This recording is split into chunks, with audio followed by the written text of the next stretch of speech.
Hi, everyone. Thanks for joining us here on this live stream on how to make interactive lenses. We're so excited to have you here on our YouTube channel. This is all, my name's Rog. I'm with the developer relations team here at Snapchat. And we're really excited to have you all here for this session. The thing that is bringing us all here today is we have a really exciting Lensathon that we just announced. So please check out the Spring into Action Lensathon. I'm dropping the link in the chat as we speak. And snap.lensless.co. Lensless is our great partner and a great place to learn a lot about AR. And it's an opportunity for you to enter in your lenses that are designed and specifically thought about for video. What we're trying to encourage here is you thinking about lenses as a way to help people shoot videos and share videos on Snapchat in unique ways. And so if you don't know a lot about this contest right now, you want to go to that link that I just shared into the chat. And you're going to want to read all about this contest. You'll see tons of really great lens examples. We have over $30,000 in prizes. And we have 4 really great categories: pop culture, self-expression, the world around you, and finally, interactive lenses, which is something that we're going to talk a little bit more about here today. And there's also going to be some other really amazing things. We have prizes that we're giving out, mini prizes that we're giving out each week, depending on how many unique daily video posts your lenses create that qualify. And we have a lot of other really great things going on, including these education sessions. So check that out. Follow Snap AR on Snapchat, follow Lensless on Snapchat. And these are really great places for you to continue to get more content as we go about this contest this week. So glad everyone's here. Today's going to be a really great educational session where we're going to talk a little bit more about interactive lenses. Today with us, we have Niko Hestia, who is going to be here talking about this. And so we're really excited to have her to speak about that. So why don't you go ahead and introduce yourself? Game design student. I'm graduating in like a month, which is terrifying. But I got into lenses during the pandemic because I saw another lens creator, MK Kola, on the Discover page. I was really inspired by that. The transfer from game engines to Lens Studio felt super natural, and I was familiar with 3D modeling and scripting, so I could go in and mess around, and it felt just like easy and smooth. And I really like Lens Studio specifically because of the depth of features, and it's just really fun. It feels like smooth and like a game. Every time I make it something, I'm like, ooh, that's so cool. That's incredible. We're so glad to have you. And we got your slide up. So I think that this is going to be a really exciting session. We've seen a lot of your work on Snapchat, and I think that those that haven't gotten a chance to definitely check it out as well. But I'll kind of pass it off to you. What do you want to talk about? So I'm going to go over my recent lens, Create Your Look, where I used the tier list asset in Lens Studio 5.0 beta to create a random but custom makeup lens, where it's random each time, like on the thing. If you tap, you can see here. Let me open this a little bigger. Oh, come on. Well, it is. And you can tap on the icons and change the colors. And so I'm going to be showing you how to create something similar or use the tier list asset, because it's really versatile and you're able to use it not just for tier lists, but for like UI or any kind of randomized lens that you can use interactions with. So my points will be knowing your audience, user feedback, using the tier list asset because it is a little bit tricky to set up, and then adding polish to make your lens unique. So you want to know who you're building this for. I tend to build lenses for users close to my own demographic because that's what I know best, and it's a huge demographic on Snapchat specifically, which is Gen Z females. I mean, I keep my ear to the ground, and I'm definitely on the older side of that, but being close to that, I can really get in ways that I think other people can't. So really find your niche is what I'm suggesting, and then once you do that, you can build an audience, and those people will be really dedicated followers of your lenses, which I think is really awesome to build a community around. My secret is that I don't specifically build lenses to go viral. I prefer to have fun with it, and then I can tailor what I'm making to current trends. I think if I'm having fun with it, I'll keep building rather than trying to churn out lenses with numbers, because that, as any content creator knows, is the death of you. So just like look for inspiration everywhere you can find it, but really know what niche you're going for. And then user feedback, I think for interactive lenses specifically, is really important. In game design, it means that whenever a user takes an action, they should get a sensory reaction, whether that's color changing, sounds, VFX, like maybe if you're changing the makeup, there should be smoke over the face, or when you're pressing a button, color should pop, VFX should play, something like that. In the lens I'm using here, I don't know why the preview, oh, it's paused. Duh. You can change the color of the face, and it goes into the little preview button here. As you can see, it is random, and each time you'll get a new experience.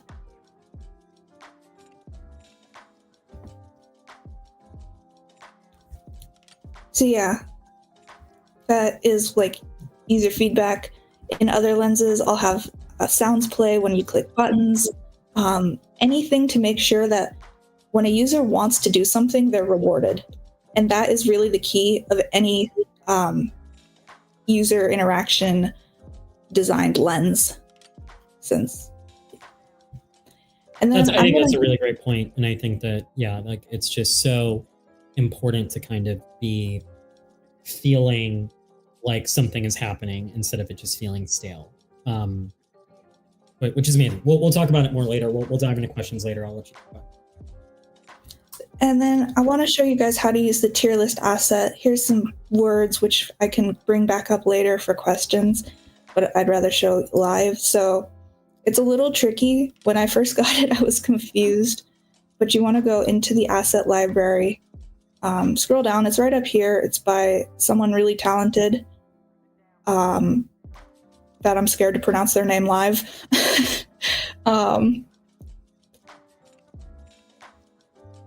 You'll download it. And then the problem with it when you download it is that the render targets aren't set up correctly, and you'll have to go in and make sure to set them up correctly. So you want to delete the default camera. I mean, you can keep it if your specific lens calls for that.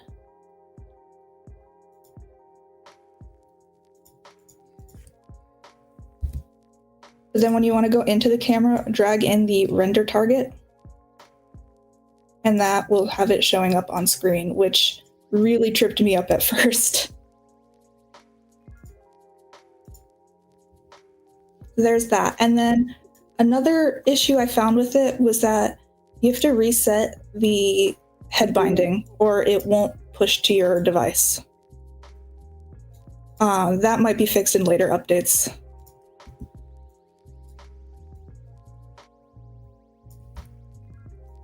But yeah, so then once you do that, you can go into the tier list script and change these values to different colors, different images, and you can place them in the different tier list. You can also change the labels.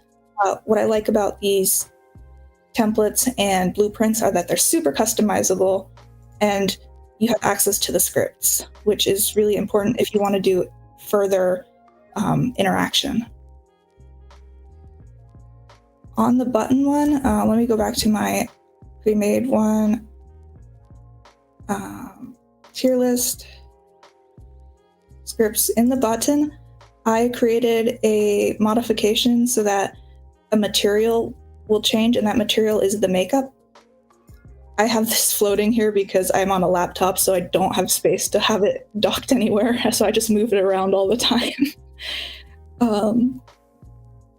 But I added an input for the material, and when the user selects something, it will change that material here. So that if you want to change something on the press, it is in this function, in the button script.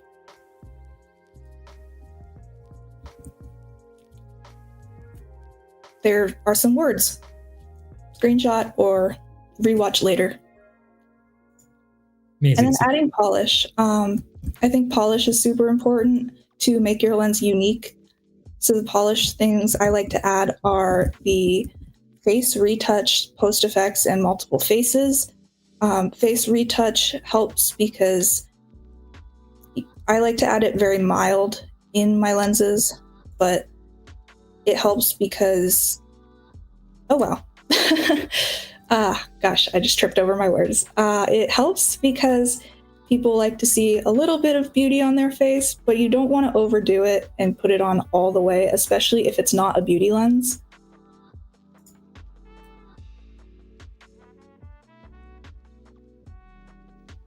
Sometimes this takes a moment, but you'll want to go into it, turn it down.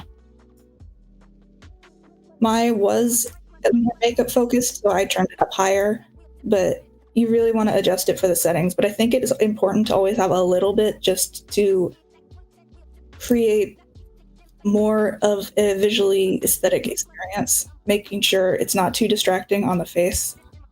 And then you want to duplicate that and add it for multiple faces because, you know, you made something unique on your face in my lens. What if you want your friend to come over and be like, oh my gosh, look at this, look what I made. Let's take a picture together. That increases user interactions with your lens, making it more popular. It can also you share it with your friends, they'll share it, that kind of thing, adding to more views. So you want to duplicate the head binding for anything that's on it and just set it to a different face. It's really simple, doesn't take a lot of time, and you get a lot of value out of it. And post effects, I added the glitter effect to mine just because it is more feminine, more focused, and I find people really, really like the glitter effects, which you can also find in the asset library under effects, I believe.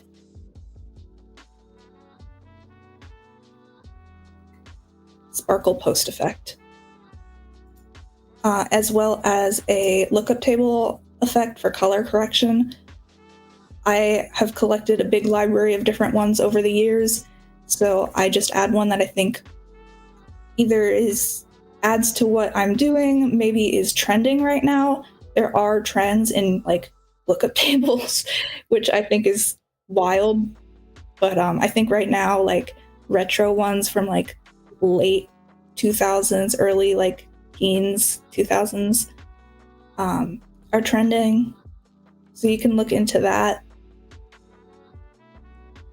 And just making it unique and different, especially as soon as you open the app or open the lens, as something changes, the user is way more likely to stay and look at what is changing. Incredible. You know, Niko, it's really clear that you like to use the asset library through things. Do you want to talk a little bit about how that kind of helps you build things and what were some of the things you found in there? Yeah, the asset library is great. I have my own personal asset library, but I really like getting into it and just oh, this looks cool. What is it? And it's a tier list, but I used it for something totally different, and that people might not even know that it's from the asset library, which I think is really cool because some people might be embarrassed, which you totally shouldn't be. But because a lot of the best lens creators, they're really good at something, but not so great at the other. And the asset library is really good to help augment you and your skills. I'm just always checking back and seeing what's new. I really like the materials because while I have a little bit of background in tech art, these people are way above my skill, and it's always set up in a way that I can modify it to my own needs. Like, I like this reflective glitter one. I'm always looking for new assets that I can reuse in different ways. Yeah, that's incredible. And yeah, we've been doing a lot of effort over here on the Lens Studio side to, we had an asset hackathon also with Lensless last year. And, a lot of the users here submitted really amazing assets that allowed Lens Studio, I think, to take a real step forward in the kinds of stuff that we have. So I think if there's one thing to pull from that, it's just that it's such a great place to get started with so many different components and feedbacks and different pieces, so that as you're going through, Niko's checklist, you can utilize it for a lot of things. But I'll let you go. Yeah, I think I just closed that by accident. Okay. They have the UI stuff, which can really help with the user feedback, especially because it's easy to add on to it, like the effect bursts or colors. You can take it and open up the actual UI assets in Photoshop and make it different. I like the hints a lot. The hints are really good, and especially for if you're not doing a face effect, if you're doing nails or something, the pre-made try on animations are really nice for that, and I think have helped my lenses go super viral, at least from my experience. Yeah, it's really great because the asset library, I feel can give you a lot of ideas of different interactivity that you can bring to your lens, because even just through the hints, you're getting ideas of how people have set things up.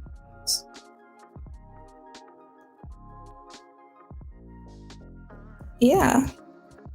So my biggest points are knowing your audience and your niche, having user feedback when people take actions, looking through the asset library and using the tier list asset and how to set that up, because I think that's a really good base foundation for any interactive lens, even if you make it look entirely different. But you need to make sure to set it up correctly. And then adding polish, because just those little small investments actually pay off extremely well when it comes to interaction and user engagement. Amazing. So I think that there's so much really valuable info here. I guess I wanted to pick, and in the audience, if you have questions, feel free to start throwing them out there. But one question I had for you, Niko, is you do a very good job of using Spotlight kind of promote your own lenses, or at least get them out there. Can you talk a little bit about using tools? Do you think about, how a lens might play, or an interactive lens might play on video?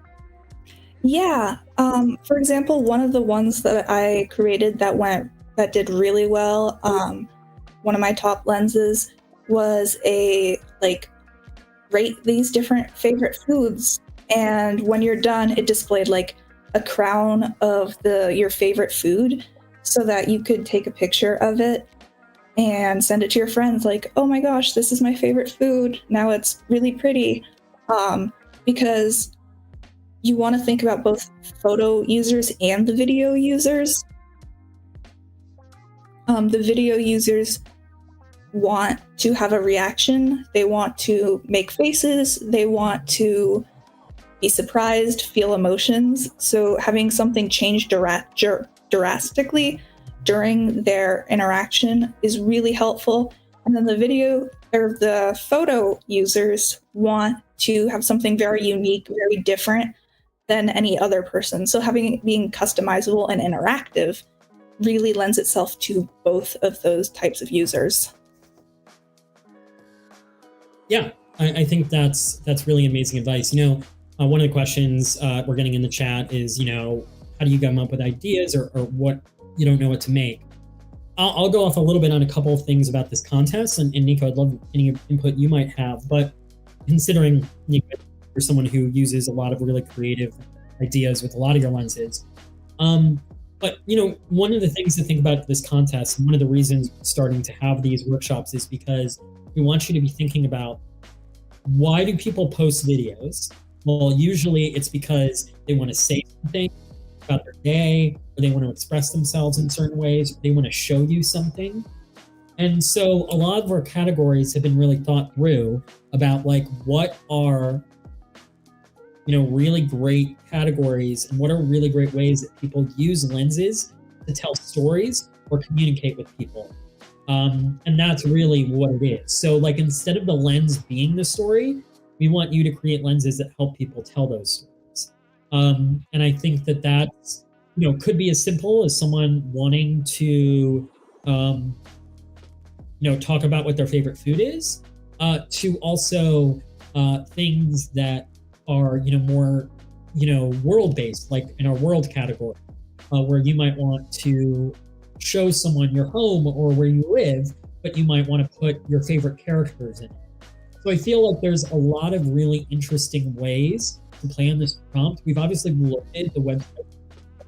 I also really recommend Niko's profile and seeing some of the really great work that comes from there. And I also think that you really want to ask yourself, like, what are fun ways using 3D, using the asset library, using unique ways, because again, we're really looking for lenses that push the boundaries or look things, at least for our main categories. We want to see things we haven't seen before. I think the engagement prizes for the top weekly prizes are going to be more like kind of which ones are working really well. But I think we're really excited to see like, what are new ideas that people are coming up for videos. Anyways, that was my rant. Niko, I don't know if you have anything to say on the topic. I like to explore what I'm seeing in my life. I'm like, what are people complaining about? What are people like raving about? I'm like, oh, I could make a story about that, a visual story, because game design and user interaction design is a lot about visual communication. I'm like, oh, I've got an idea. My friend is complaining about the newest video game. Oh, how do I feel visually when my video game isn't going the way I want it to? And then you can have the user pick a face or pick a color that like represents that. So like, just like having your ear to the ground and then thinking, how do I tell this story in a way that looks really fun, and that people want to share and is relatable? Yeah, I think that's a really good point, keeping your ear to ground. And some people in the chat have been mentioning like, hey, there's not, people using Spotlight in my region, or, maybe there's not a lot of lens users in our region.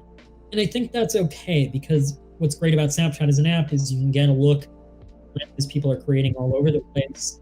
You can see what people are posting around the place. So, and that's also why a lot of the inspiration that we posted on the website is there. I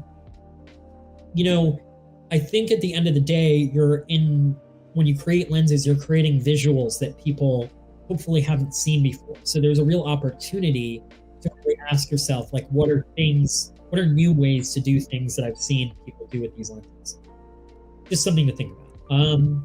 Amazing. I want to give the chat a chance to ask any other questions that they have.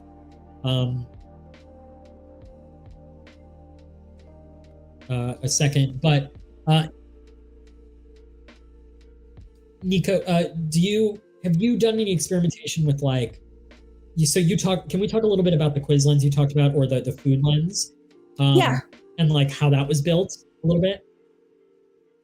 Yeah, that was built on some of the old 4.55 lenses, which I've been moving away from to move into the beta, but you can find those templates online. And really, I was trying to figure out what communicates the best. So I used emojis. Like, I didn't make the art myself. I went online and I was like, oh, emojis. And these are really recognizable. Everyone knows what they are. And then you could rate the food by rating them with more emojis. So, what is the skull emoji? Because I know like Gen Z has a different definition of that, like dead, or I'm not exactly sure. But I thought that using photos or like different art emotes was more universal than text, because text you would have to localize, which I don't even get into. That's a little above my pay grade. Or you have a very singular definition of it. I prefer to, when I use the quizzes, the results are in like pictures. Maybe there's a word there describing it, but I really want everything to be visual, so as to not limit users and so that people can have a different, like, what means a heart emoji to some person, the heart might have a different meaning to somebody else. So everybody can use it a little bit differently. I think that's one of the reasons it did really well. Yeah, that's amazing. And I think what that tells people is that, you know, I think that there's some misunderstandings of like what we look for and what we think are great lenses, and what these things happen. I want to be clear that we want you to utilize the full power of Lens Studio, but we also, simple ideas with the right logic can be really, really effective. And I think that those are really where lenses show their great power. You want to encourage people to speak. You want, ideally, a really great lens makes someone who is shy and doesn't know what to say, and it gives them something to say. Is like a little bit of something I like to think about. I know that there is questions about, okay, so idea, I think, is something we're definitely been covering in the stream, talking about how ideas come from, but also, you know, this is a 2D kind of style lens. I know, Niko, you've worked on some really great interactive 3D kind of things. I think I remember an elephant one not too long ago. I'm just curious if you have any tips for how you then step up level this stuff into using 3D.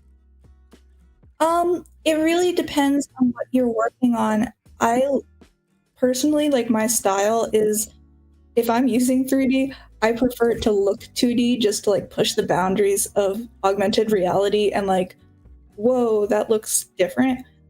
But with 3D, you want to make sure that it matches what you're going for. If you have 2D UI, you can like match the style of the texturing or the material. With 3D, the really good like lenses I see come out of that are ones that utilize physics, and you can do that with 2D. But I think there's some intrinsic joy that comes out of a augmented reality physics lens that uses 3D, because I don't know, people really like it. I'm not sure if it's just like something that comes deep from like our primal instincts or whatever, but like the nose ring catching lens was really good. The ones with like the bouncy physics on the face, that kind of thing where you can like change it. I think there were tutorials on like that being a viral lens because you could change it however you wanted. I'm not sure if you know the lens I'm talking about, the Morph one. Yeah, definitely. You know, those are all really great examples, and it shows like how physics also, I think, plays a really big role as you start to get into these kinds of interactive experiences, because people like to interact with their own face. So I think that there's some really great examples of that as well. If you're in the chat and you're like, I want to push my boundaries to something even further, I think physics in interactive lenses is a really interesting way to go. And I think we're always looking for people who are taking ideas and adding extra elements to it to make it a little more polished. And, you know, we're also looking for effort in your videos. And like, you know, we want to see, you know, I think it helps sell your lens better if it's not just on the stock character, right? There was a question in the chat specifically about, you know, can we use AI characters to test our lenses. Yeah, I think the goal of the video portion of this contest is specifically so that you're demonstrating how your lens is meant to be. And so if really, I would say it's not the stock kind of lens studio image. If you want to use people around you, or you want to demonstrate it using in the world around you, or if you want to use AI to do that, I think that's okay.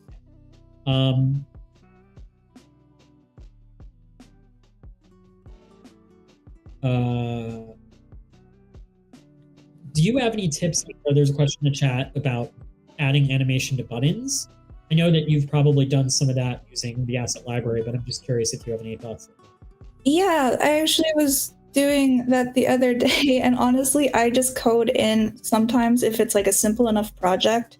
I will just draw out the different buttons myself, and in a script, like on interaction with the button, I will change to another one, or on interaction, I will like spawn or instantiate a bunch of particles, anything to really give it more animation.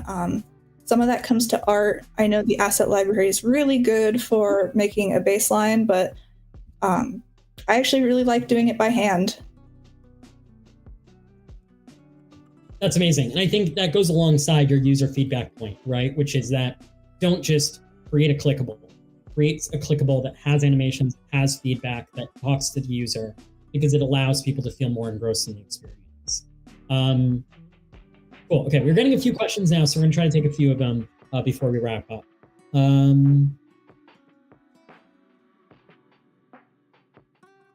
know that there's, the suggestion of not doing face lenses. I think face lenses are really effective for specifically a video type contest. So I wouldn't discourage people from doing that. But I would generally say, like, we're looking for things that haven't been done for, right? We want to see new things. So I definitely think that there's more than enough opportunity for innovation within a face lens or in other areas. And yes, totally, UI buttons are great. Great. Well, I think I'll give you a couple minutes. Is there any last thoughts that you have, Niko, before we roll out? If you're looking for an idea, you can always use the remix method, where you take a couple lenses that you really like, take a couple features from them, and then add your own twist to it. Like, I saw one that was very similar to the nose ring toss lens do really well with like reindeer antlers. That one, I think, won the lens payout reward. And I thought it was very similar, but it was definitely like themed for Christmas. I know it probably won't do really well in the contest, but if you add enough to make it your own, then it's definitely something someone hasn't done before. But you can definitely take inspiration without directly stealing. Yeah, I think that's a really great advice, which is that basically I think people confuse creativity, like you can just like go into some sort of meditative state and then suddenly have this like completely crazy new idea. No, the reality is all of these creations, ideation is all about seeing a lot of things and then growing from that and trying to put them together in unique and interesting ways. I think most creativity is really born from. Yeah, I mean, an anecdote from my game history class is like, you can't copyright a mechanic, so you can always take something and use it in another way. Amazing. I think that's a really great piece of advice. Well, I think I like that we got through so much content here. This went really well. I think that I just want to remind everyone that and those who have maybe joined more recently, that this is the website for the contest, snap.lensless.co. Please, you should be following Lensless. You should be, following what they do, because they're great in the AR space. You should also be following Snap AR on Snapchat as well, because we're posting a lot of really great content there. I think that, you should be following Niko, because the work that is created there is really amazing. And then, I think that as you approach this contest, please take a look at the prompt and really understand what we're trying to go for, which is that lenses are a great way to inspire people to tell stories and create things. And so our categories, whether it's self-expression, interactive, world lenses, and pop culture, are all ways for people to suddenly have a conversation and interact with something that they really love. And so I think that's what this all really comes down to. And so whether it's a game or whether it's something that's in the world as a world lens, I think all of those have those characteristics. And so I'm really excited to see what spotlights you guys create. Make sure that any entry needs to be registered on the Lensless website that I just provided, as well as using the tag hashtag Lensathon24. Obviously, the hashtag will go away when you publish it. Amazing. Niko, thank you so much for your time. This was like fantastic to hear your knowledge, and someone who has made tons of really great lenses for the platform. And I think plenty of people can learn from the experience that you provide. Well, thank you again for joining us here, and Niko, thank you. Of course, it was a pleasure sharing my knowledge, and I really hope to see some awesome entries in the contest. I'll be looking for them. So amazing. Well, fantastic. You can type in Lensathon24 right now in Snapchat, and you can start to see some of the cool videos people are already posting. So awesome. Also give a shout out to everyone who's thinking of entering. Let's see what other people are creating. That's a great way to do it. You can do it today. Amazing. Well, thank you all for joining us. I think we're signing off, but really appreciate your time, and feel free to watch this again and get more tips up and close. Thanks, everyone.